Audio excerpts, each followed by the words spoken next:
This is James Holder for IFL TV. I'm in the Pro SW gym today in Loughton. With me, I've got the ABU champion Richard Commey and Mickey Amu. How are we doing, guys? Yeah, good, not too bad. Good. Had the pleasure of catching a little bit of your sparring today with Lenny Dawes. Very intense, very good spar to watch. How did you find it, Richard? Well, for me, I find it very normal. To me, it's very normal because I've been training so hard, and I learned he had a good experience. He's had a lot of fight, but you know, I'm there to test myself, so it was a good spar. You've got yourself in the position to fight for the vacant Commonwealth title, having beaten Paul Truscott a little while back at York Hall. Good fight coming up for yourself? Yeah, I'm looking forward to it, you know, because this Commonwealth title, like, it's a plan that we've worked out for about last year. Since last year, we started planning like for this Commonwealth title, and I'm glad you have the chance to get a shot now. I was supposed to fight with the rematch, but you know, he won't fight me, so he gets stripped off the title, and now he's vacant. I'm fighting for it, so I'm looking forward to it, you know. Yeah. Been seeing different things. I know the Derry Matthews fight was a potential option, and that fight was meant to be going ahead. Did you find it disappointing that fight didn't happen?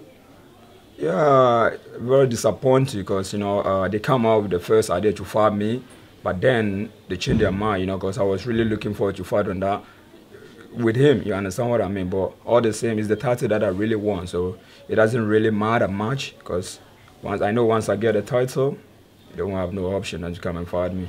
This will be your coming up against Benjamin Ashley for the Commonwealth title. Will be your fourth appearance in York Hall. Yeah. You like fighting in the UK?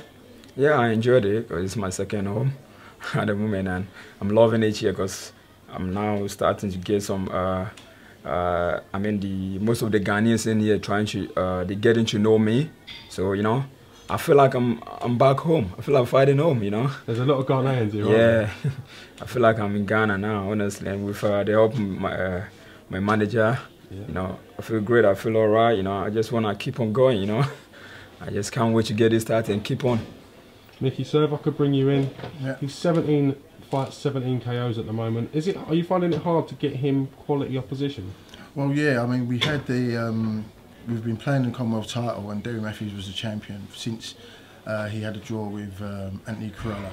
And to be quite honest, we thought we had it in the bag in a sense that we had a final eliminator, which gave us the opportunity to fight Derry Matthews for the title. But then he went on to fight Stephen Ormond, and kind of we had to keep Richard busy. Hence us getting him the title, the ABU title, back in Ghana on Boxing Day. He fought for.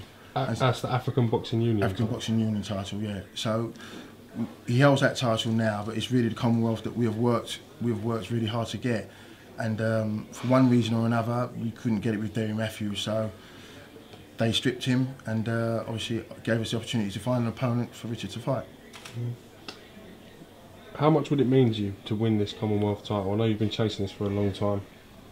Yeah, it really means a lot because it's a stepping stone to me to get to the world, to get to the next level. So really, like, I'm expecting it, and you know, back home, like, everyone is looking forward to me to get this title. So it really means a lot to come to fight that title in the UK and take it back home. Means a lot.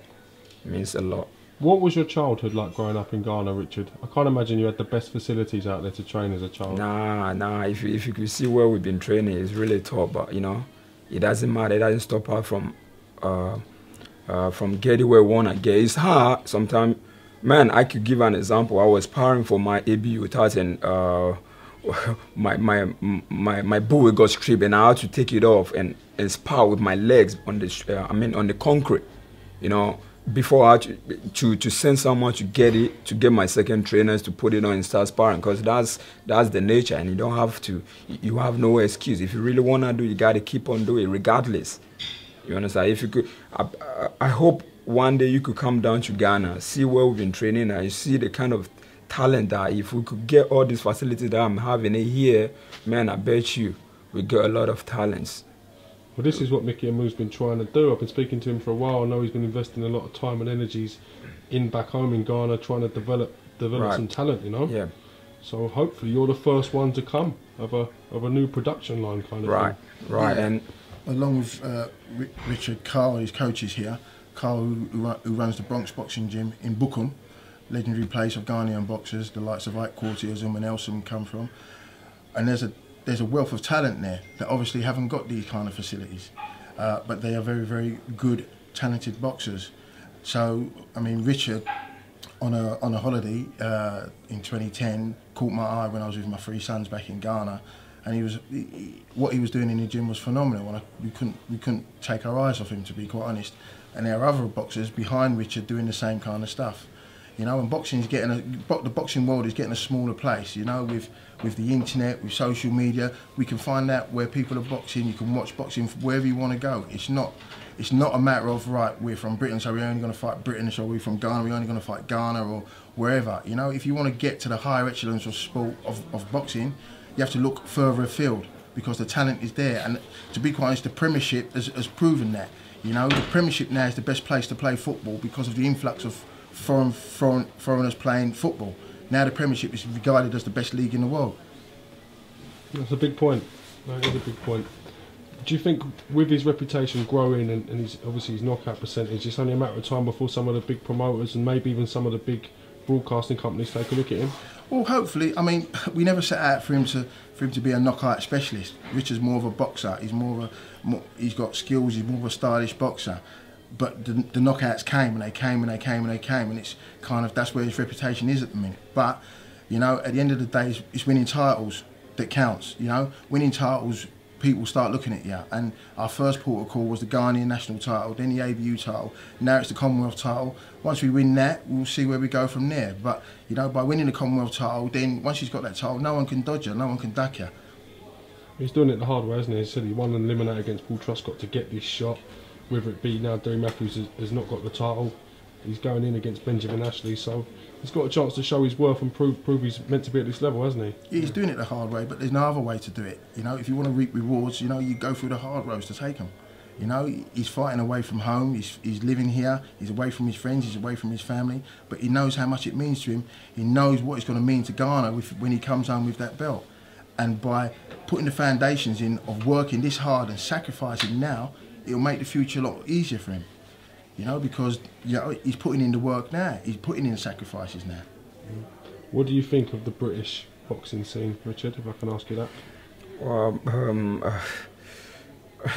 honestly speaking, I know there's a lot of, in my way, there are a lot of boxers there are a lot of good ones, and, you know, and honestly, I want to test myself with them, because I know, like, it's been a short while, and you know, with Carl training me, like, you know, I just wanna, if I really wanna get to where we wanna be, I mean, get a world title or be a world champion, then I need to test the best out there, and I'm looking forward to all the British best lightweight boxers to, you know, to take out. That's what my coach has been training me for.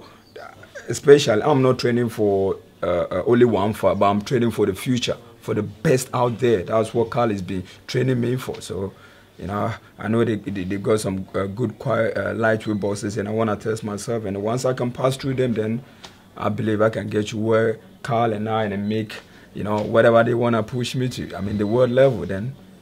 Did you enjoy going up to Scotland and sparring with Ricky Burns? Was that? Yeah, I really enjoyed that, because that also boosts my confidence. Because in the first place, you know, Carl was telling me, now, you all right, don't worry about it. But honestly speaking, with his caliber, to spar him in the first place, you know, I panic a lot, because I only started this spar about only 3 years ago. And me going to Scotland to spar, I mean, a world champion, you know, I should ask myself a question. If my coach said to me, Carl said to me, now, you don't have to worry. Just go in there, stick with the basic. With the first day, I was alright. Second day, all that he taught me, like, I was like, man, I could do this, man. Because he keeps telling me and he keeps pushing me harder. You know, Carl always tells me, come on, man, you can do it. And if he says it, he punishes me at training. So I believe once I listen to him, I'm alright. So that's why, you know, it all comes down to keep pushing, keep pushing, keep pushing. It doesn't matter how long you started. If you start 2 weeks, 1 week, 1 year, it doesn't matter. If you keep listening to your coach, you're doing the right thing, you're training hard, you believe in your God, and then that's it. No one can take that away from you. Listen, having a look at the training you've been doing today and some of your sparring, I can see the intensity levels are there. You've got your date, so I'll be interested to seeing how it plays out for you. Yeah. You know? Yeah. You know, a very big thanks to my coach Carl. Honestly speaking, it's been like, you know, I know Carl, he knows me when I was a little boy because I played football for his uncle, and he was the one that that gave me to his uncle, you know, and it's been very fantastic to me, honestly. It's like a father, like a senior brother, as well as my manager, Mikimu. Man, God bless them all and give them long life, and whatever plans they have for me, I pray God will help them, and then the plans will be, I mean, will come to materialize. Yeah. Okay. Mickey Mo, I know you wanted us to do this sofa because you can't walk, having run the London Marathon yesterday. Yeah. How was it? It was great. It was a good day. I mean, it was a bit too warm, to be quite honest. There was a lot of people strung out on the sidewalk and on the pavements there. But yeah, we got through it. I got through it. 4 hours 15, I think I've done. That's not bad. Yeah, it's not bad. Not my best time, but no, we got through it. Raised some money for the Lauren Page charity, and yeah, it was a fantastic day. The crowds were fantastic, and yeah, I'm suffering now, but it was well worth it. Well done for getting involved and raising some money for a good cause, you know what I mean? Thank you. Listen, I want to thank you guys for having me down the gym today. It's a pleasure to get Richard on the channel, and I'll be watching and see what happens with great interest. Thank you very much. Yeah, thank you. One more thing, I really want to use this opportunity to thank Chris, my conditioning trainer. Man, since I